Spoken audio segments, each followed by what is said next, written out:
अस्सलाम वालेकुम। अच्छा जी, हम लोग पढ़ेंगे एमएचसी प्रोटीन्स। ठीक है, एमएचसी प्रोटीन्स के बारे में बहुत कुछ पहले से ही हम लोग जानते हैं, बस अब हमने इसको जो है वो आप समझ लें 3 से 4 नई चीज़ें पढ़नी है। तो एमएचसी प्रोटीन्स क्या होती हैं जी? ये होती हैं 2 तरह की, MHC1 और MHC2। अच्छा, इनको डिटेल में करने से पहले एक चीज़ मैं आपको बता दूं कि एमएचसी प्रोटीन्स को जो जीन्स करते हैं ना इनकोड, उनको कहते हैं HLA। ठीक है, क्योंकि ये प्रोटीन्स हैं तो इनको इनकोड भी कोई जीन्स ही करते होंगे। तो HLA, जहाँ पर भी HLA वर्ड आए आप लोग को एमएचसी प्रोटीन से याद आनी चाहिए, और जहाँ पे MHC है वहाँ पे आपको HLA जीन्स का भी पता होना चाहिए। MHC1 को पहले अगर देख लें तो आप लोगों ने जब मेरे साथ अडॉप्टिव इम्यूनिटी पढ़ी तो आप लोगों ने देखा कि हमने कहा कि जो टी सेल हैं वो वैसे एक्टिवेट नहीं होते, बड़े नखरे वाले होते हैं। वो कहते हैं कि पहले एंटीजन प्रेजेंटिंग सेल हमें आके एंटीजन प्रेजेंट करें, और फिर एक शर्त ये भी कि एंटीजन जब प्रेजेंट किया जाए तो वो एमएचसी प्रोटीन के साथ बाइंड होना चाहिए। अगर तो वो साइटोटॉक्सिक टी सेल्स होते थे, यानी CD8 सेल्स थे, साइटोटॉक्सिक टी सेल्स थे, तो उन्होंने कहा कि जो हमें एंटीजन प्रेजेंट किया जाए वो जो है वो MHC1 प्रोटीन्स के साथ बाइंड होना चाहिए। और अगर वो CD4 थे यानी हेल्पर टी सेल्स थे तो उन्होंने कहा कि एंटीजन बाइंड होना चाहिए MHC2 प्रोटीन्स के साथ। तो ये चीज़ हमने देखनी है। तो पहले हम MHC1 प्रोटीन्स को देख लेते हैं। तो ये आपको पता होना चाहिए कि जो MHC1 प्रोटीन है, फर्स्ट पॉइंट आपको बताना चाहिए, surface of all nucleated cell, तकरीबन जितने भी न्यूक्लिएटेड सेल हैं उन सब के पास MHC प्रोटीन प्रेजेंट होती हैं। ज़रा थोड़ा सा मैं आप लोगों को पीछे लेकर जाऊंगी एक टॉपिक की तरफ। आप लोगों को याद हो जब हम लोग नेचुरल किलर सेल्स पढ़े थे तो हमने कहा था नेचुरल किलर सेल को कोई भी एंटीजन प्रेजेंट नहीं करता, ये खुद से ही रिकॉग्नाइज करते हैं। तो हमने कहा था इनके रिकॉग्नाइज करने का एक मैनर ये होता है कि एक सेल है उसके पास, अब हर न्यूक्लिएटेड सेल के पास MHC प्रोटीन होगी MHC1। उस सेल के पास ना MHC1 नहीं है, गायब हो गई है उसकी MHC1। तो वो नेचुरल किलर सेल क्या करते हैं, वो बड़ी जल्दी से रिकॉग्नाइज कर लेता है कि अच्छा ये सेल अगर इसके पास MHC प्रोटीन नहीं है ना तो ऑब्वियसली इसको किसी वायरस ने, किसी पैथोजन ने इन्फेक्ट किया हुआ है, तो वो बड़ी जल्दी से उसको रिकॉग्नाइज कर लेता है, क्योंकि MHC1 प्रोटीन होती है सारे न्यूक्लिएटेड सेल्स के पास। ये चीज़ आपने याद रखनी है। अच्छा, अब MHC1 प्रोटीन का थोड़ा सा अगर स्ट्रक्चर देखें ना तो MHC प्रोटीन 1 का स्ट्रक्चर हम लोग देखने लगे हैं। तो MHC प्रोटीन जो 1 होती है ना, इसके पास होती है एक तो हैवी चेन जो इसकी होती है ना उसको कहते हैं अल्फा चेन। अच्छा, MHC प्रोटीन के पास एक होती है हैवी चेन जो होती है उसको अल्फा चेन भी कह देते हैं। ठीक है, तो एक इसके पास होगी अल्फा चेन। जो अल्फा चेन होती है ना इसकी, वो इम्यूनोग्लोब्यूलिन लाइक ही होती है, यानी एंटीबॉडी लाइक ही उसका स्ट्रक्चर होता है। अब उसके पास होता है अल्फा चेन के पास एक हाइपर वेरिएबल रीजन। अब क्या करता है, इसका काम होता है कि जो एंटीजन प्रेजेंट करना है टी सेल को, यानी जो पेप्टाइड प्रेजेंट करना है, इसके साथ वो पेप्टाइड बाइंड करता है। ठीक है, तो इसके साथ पेप्टाइड बाइंड करता है जो प्रेजेंट करना है टी सेल को। ठीक है, और एक इसका होता है कांस्टेंट रीजन। तो जो इसका कांस्टेंट रीजन होता है ना वो किस लिए होता है, वो इसलिए होता है कि हमने कहा था कि जब ये हमारे पास टी सेल है, ये टी सेल के पास CD8 प्रोटीन है, साइटोटॉक्सिक टी सेल है लेट्स सपोज, और ये वो सेल है जिसके पास MHC प्रोटीन है। अब इस MHC प्रोटीन का जो हाइपर वेरिएबल रीजन है उसने तो उस एंटीजन को पकड़ा हुआ है ना, लेकिन उसका जो कांस्टेंट बाइंड करना है, ये जो CD8 प्रोटीन है टी सेल की, उसने यहाँ पर बाइंड करना है, और इसने फिर टी सेल ने फिर इस एंटीजन को रिकॉग्नाइज करना है। तो कांस्टेंट रीजन ने किसके साथ बाइंड करना है कि जो CD8 प्रोटीन है टी सेल की उसके साथ बाइंड करना है। ठीक है, ये हो गया इसका जी हैवी चेन को हमने देख लिया। अब इसके पास हैवी चेन के अलावा एक और चेन होती है, उसको कहते हैं β2 माइक्रोग्लोब्यूलिन। तो ये इसके पास 2 चेन्स होती हैं। हर न्यूक्लिएटेड सेल के पास MHC प्रोटीन होगी, साइटोटॉक्सिक टी सेल को ये एंटीजन प्रेजेंट करती है। ओके, अब हम देखते हैं जो दूसरी जो टाइप होती है हमारे पास वो होती है MHC टाइप 2। MHC टाइप 2 सबके पास नहीं होती, ये होते हैं जो प्रोफेशनल एंटीजन प्रेजेंटिंग सेल्स है ना उनके पास सिर्फ। अब प्रोफेशनल एंटीजन प्रेजेंटिंग सेल्स कौन से थे, 3 तरह के थे। एक तो थे डेंड्राइटिक सेल्स, ठीक है, एक थे हमारे पास मैक्रोफेजेस, सही है, और एक थे बी सेल्स। तो इन तीनों के पास होती है MHC टाइप 2। MHC टाइप 2 जो होती हैं इनके पास होती है एक अल्फा चेन, सही है, और एक इनके पास होती है बीटा चेन। ओके हो गया, अल्फा चेन और बीटा चेन। अच्छा, अब ना क्या करना है कि एक लेवेंसन पे टेबल बना हुआ है, वो अब हम देख लेते हैं MHC1 और MHC2 का। अच्छा, तो अब हम ये टेबल देख लेते हैं। सबसे पहले उसने कहा कि जो एंटीजन प्रेजेंट करते हैं CD4 पॉजिटिव सेल को, तो CD4 पॉजिटिव सेल को कौन प्रेजेंट करेगा, ऑब्वियसली क्लास 2 करेंगी, क्लास 1 तो नहीं करती। फिर उसने कहा कि जो एंटीजन प्रेजेंट करते हैं CD8 को, तो वो कौन करेगा, वो क्लास 1 करेगी। उसके बाद उन्होंने कहा ऑल न्यूक्लिएटेड सेल के सरफेस पे, तो वो कौन सी होती है, वो क्लास 1 होती है। और जो प्रोफेशनल एंटीजन प्रेजेंटिंग सेल के सरफेस पे होती है वो क्लास 1 भी होगी और क्लास 2 भी होगी। ये गलती नहीं करनी कि प्रोफेशनल एंटीजन के पास सिर्फ क्लास 2 होती है, नहीं, उनके पास क्लास 1 भी होती है। वो साइटोटॉक्सिक टी सेल को भी एंटीजन प्रेजेंट कर सकते हैं, वो हेल्पर टी सेल को भी एंटीजन प्रेजेंट कर सकते हैं, क्योंकि ये शर्त थी कि जो क्लास 1 थी ना वो सारे न्यूक्लियोटाइड सेल पर प्रेजेंट होगी। तो जो मैक्रोफेजेस होते हैं, जो हमारे पास डेंड्राइटिक सेल, क्या उनके पास न्यूक्लियस नहीं होता है, तो उनके पास ये भी होगी और ये भी होगी। अच्छा, जो HLA लोकस के जीन हैं वो इनकोड करते हैं। तो मैंने तो पहले कह दिया था कि चाहे MHC1 हो MHC2 हो, दोनों को इनकोड कौन करते हैं? HLA जीन के, HLA जो जीन है वो इनकोड करते हैं। उसके बाद जो को डोमिनेंट होता है एक्सप्रेशन जीन्स का, तो को डोमिनेंट MHC1 में भी होता है और MHC2 में भी होता है।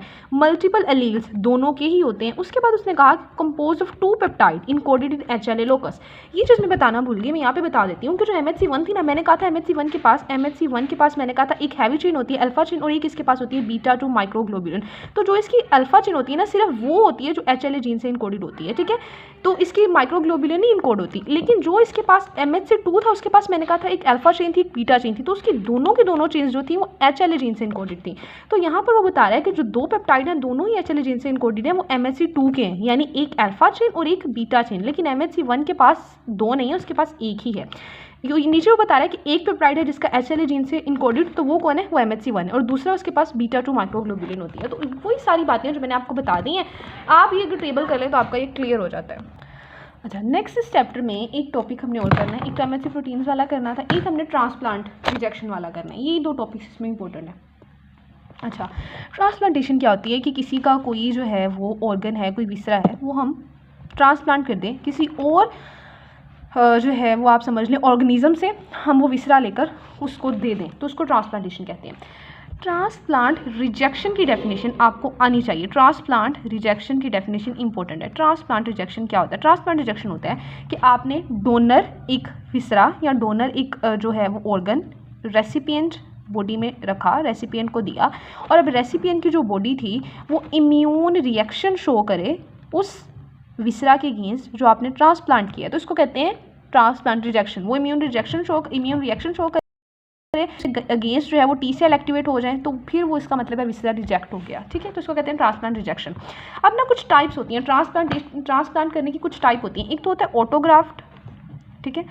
एक होता है हमारे पास, पहले मैं सबके नाम बता देती हूँ ना आपको, जीनोग्राफ्ट, और एक होता है जी एलोग्राफ्ट। अब ये आपको तीनों पता होने चाहिए कि ऑटोग्राफ्ट का क्या मतलब है, जीनोग्राफ्ट का क्या मतलब है और एलोग्राफ्ट का। ऑटोग्राफ्ट तो ये सीन है ना कि एक ऑर्गेनिज्म बॉडी में से एक साइड से टिश्यू उठाकर किसी और साइड में इम्प्लांट कर दिया, तो उसकी अपनी बॉडी से एक साइड से टिश्यू लिया, किसी और साइड पे इम्प्लांट कर दिया, यानी सेम इंडिविजुअल, तो वो हमारे पास होता है ऑटोग्राफ्ट, और ये किसी भी सूरत में रिजेक्ट नहीं होता, ठीक है। अच्छा, उसके बाद जीनोग्राफ्ट में क्या होता है कि डिफरेंट स्पीशीज़, मतलब स्पीशी भी सेम नहीं थी, डिफरेंट स्पीशी का जो था वो ऑर्गेनिज्म उससे विसरा लिया और आकर ऑर्गेनिज्म में इम्प्लांट कर दिया, तो इसको कहते हैं जीनोग्राफ्ट। और एलोग्राफ्ट को कहते हैं कि स्पीशी सेम थी लेकिन इंडिविजुअल डिफरेंट था, और इंडिविजुअल जो था वो डिफरेंट था लेकिन स्पीशी सेम थी। जैसे एक इंसान से किडनी लेकर किसी दूसरे इंसान को किडनी दे दी जाती है, जैसे फैमिली मेम्बर्स में किडनी डोनेट की जाती है, तो वो एलोग्राफ्ट होता है, क्योंकि वो स्पीशी तो सेम होती है, इंसान ही होते हैं ना ऑब्वियसली, लेकिन एक इंसान से दूसरे इंसान में। और जीनोग्राफ्ट होकर किसी जानवर में से लेकर इम्प्लांट किया रहा है, ठीक है।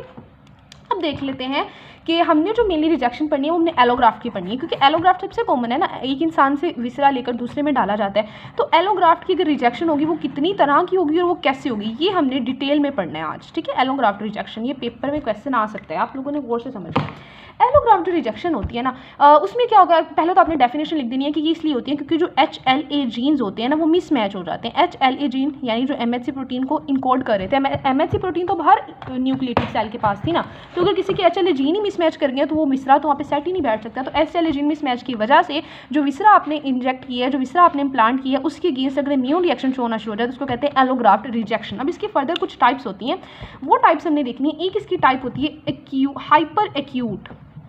हाइपर एक्यूट रिजेक्शन, ठीक है। तो हाइपर एक्यूट, अब नाम से जाहिर है कि एक्यूट से भी जल्दी, मतलब एक तो है ना एक्यूट रिएक्शन बड़ी जल्दी आती है। हाइपर एक्यूट रिजेक्शन जो होती है वो विद इन मिनट्स हो जाती है। आपने कुछ सॉलिड ऑर्गन इम्प्लांट किया और विद इन मिनट्स जो है वो उसके अगेंस्ट रिजेक्शन आ गई, तो ये होती है हाइपर एक्यूट। अब इस केस में क्या होता है कि HLA जीन्स तो चलो मिसमैच हो गई, हाइपर एक्यूट में होता है कि जो ABO एंटीजन होते हैं ना, जो ABO एंटीजन है उनके अगेंस्ट भी रिएक्शन हो जाता है, यानी जो ब्लड ग्रुप के एंटीजन है। तो होता कुछ नहीं है कि जो विसरा इम्प्लांट किया उसकी जो ब्लड वेसल्स होती है, उसकी जो एंडोथीलियम होती है उसके ऊपर होते हैं एबीओ एंटीजन, और जिसमें आपने वो डाला है यानी जो रेसिपिएंट है उसके पास उसके अगेंस्ट एंटीबॉडीज होती हैं, एबीओ एंटीबॉडीज। तो वो एंटीबॉडीज जो है वो रिएक्ट कर जाती हैं इन एंटीजन के अगेंस्ट और बड़ा सीवियर किस्म का रिएक्शन शुरू हो जाता है, उसको कहते हैं हाइपर एक्यूट रिजेक्शन, और फिर फौरी तौर पर इस विसरा को रिमूव करना पड़ता है वरना ऑर्गेनिज्म की डेथ हो सकती है जिसमें आपने इम्प्लांट किया रेसिपिएंट की। तो ये हो गया जी हाइपर एक्यूट। इसमें याद रखना है कि HLA के साथ एबीओ एंटीजन भी मिसमैच हो जाते हैं। उसके बाद जो दूसरी टाइप होती है वो होती है एक्यूट रिजेक्शन। एक्यूट रिजेक्शन में क्या होता है कि 10 to 14 डेज, 10 to पहले इम्प्लांट किया ठीक है, 8-10 दिन सुकून से गुजर गए, और फिर 10 to 14 डेज के बाद क्या हो गया कि इम्यून रिएक्शन आना शुरू हो गया उस विसरा के अगेंस्ट। जैसे किडनी अगर इम्प्लांट किया लेट्स सपोज तो किडनी के अगेंस्ट, तो ये होती है एक्यूट। एक्यूट में क्या होता है कि टी सेल मीडिएटेड ये रिएक्शन होता है। असल में टी सेल्स जो है वो एक्टिवेट हो जाते हैं, टी सेल देखते हैं कि ये तो कोई फॉरेन बॉडी आ गई है हमारे पास और वो एक्टिवेट हो जाते हैं, तो टी सेल मीडिएटेड रिएक्शन आता है, उसको कहते हैं एक्यूट एलोग्राफ्ट रिजेक्शन हो गई है। ठीक है, होता कुछ है कि जो विसरा है ना जो इम्प्लांट किया है उसकी सबसे पहले क्या किया जाता है कि उसकी सर्कुलेशन में रिडक्शन की जाती है। ठीक है, जब उसके अगेंस्ट रिजेक्शन होनी होती है ना, एक तो ये वर्ड बड़े मिलते हैं, मेरी टंग स्लिप होते रहते हैं। एक तो रिडक्शन की जाती है सर्कुलेशन में, दूसरा वहाँ पर क्या आते हैं कि जो मोनोन्यूक्लियर सेल हैं यानी जो लिम्फोसाइट है, जो मोनोसाइट है, जो मोनोन्यूक्लियर सेल्स हैं वो आ जाते हैं, मोनोन्यूक्लियर सेल्स। तो फिर क्या हो जाता है टी सेल मीडिएटेड रिएक्शन आ जाता है, तो इसको कहते हैं एक्यूट एलोग्राफ्ट रिजेक्शन। सही हो गया। उसके बाद एक और इसकी टाइप, हाँ एक और चीज़ मैंने यहाँ पे मेंशन करनी थी कि जो एक्यूट होती है ना रिजेक्शन, चलिए यहाँ पे लिख ही देती हूँ, जो होती है एक्यूट एलोग्राफ्ट रिजेक्शन, ये दो तरह की होती है फर्दर। एक इसमें होता है फर्स्ट सेट और एक इसमें होता है सेकंड सेट। अब ये सेट क्या चीज़ है? फर्स्ट सेट तो होगा ना जो आ गया जी 10 to 14 डेज में आ गया जब आपने ऑर्गन इम्प्लांट किया, HLA जीन मिसमैच हो गए और टी सेल मीडिएटेड रिएक्शन आ गया। सेकंड सेट होता है कि अगर उसी का जिसका मतलब ये एक इंसान था ना, लेट्स सपोज कि ये एक इंसान था, ठीक है, चलिए जैसा भी बने, अब ये दो इंसान थे, इसका किडनी इसको दिया, ठीक है, और जब इसका किडनी इसको दिया ना तो इसने एक्यूट एलोग्राफ्ट रिजेक्शन शो की। अब इसी जिसका पहले दिया था उसी का कोई और टिश्यू भी इस इंसान को अगर कभी हम फ्यूचर में देंगे तो क्या होगा, इसके अंदर तो पहले से ही टी सेल है ना, क्योंकि टी सेल मीडिएटेड रिएक्शन हो चुका है पहले ही। तो सेकंड सेट में क्या होता है कि जो प्री सेंसिटाइज्ड टी सेल होते हैं उसके तो टी सेल पहले ही ना उसको उसके अगेंस्ट बन चुके हैं, तो उसके एंटीजन के अगेंस्ट, तो जब प्री सेंसिटाइज्ड टी सेल है वो फिर बड़ा जल्दी रिएक्शन शो करेंगे और वो तकरीबन 5 से 6 दिनों में आ जाता है, तो उसको कहते हैं सेकंड सेट एक्यूट। होता वो भी एक्यूट एलोग्राफ्ट है, वो हाइपर एक्यूट नहीं होता। हाइपर एक्यूट सिर्फ तब आएगा जब एबीओ एंटीजन होंगे इन्वॉल्व, तो एक्यूट वो आ जाता है बड़ी जल्दी, वो प्री सेंसिटाइज्ड सेल की वजह से आता है। ठीक है, अब लास्ट जो टॉपिक है, last but not the least, वो होता है जी क्रोनिक रिजेक्शन। क्रोनिक रिजेक्शन में क्या होता है कि ये आती है जी मंथ्स टू ईयर्स गुजर जाते हैं और विसरा बिल्कुल ठीक चल रहा होता है, लेकिन फिर आहिस्ता आहिस्ता उसकी रिजेक्शन होना शुरू हो जाती है। फिर आहिस्ता आहिस्ता क्या होता है कि जो वो ग्राफ्ट है उसका ग्रेजुअल लॉस होना शुरू हो जाता है उसके फंक्शन का, मतलब किडनी कितनी देर चल सकता है, ये तो चीज़ें आप लोगों को पता होंगी ना कि किडनी इम्प्लांट कर भी दो तो वो सारी ज़िंदगी नहीं चलता, फिर आहिस्ता आहिस्ता 10 समझ लें या 8 से 10 साल चलता है, फिर उसका भी फंक्शन लॉस होना शुरू हो जाता है, तो ग्रेजुअल लॉस होता है। और ये क्रोनिक रिजेक्शन आनी ही आनी है, इवन अगर HLA जीन्स मैच भी कर गए ना फिर भी क्रोनिक रिजेक्शन आ जाती है। चलें जी, ये हमारे पास हमने एलोग्राफ्ट रिजेक्शन भी पढ़ ली डिटेल में।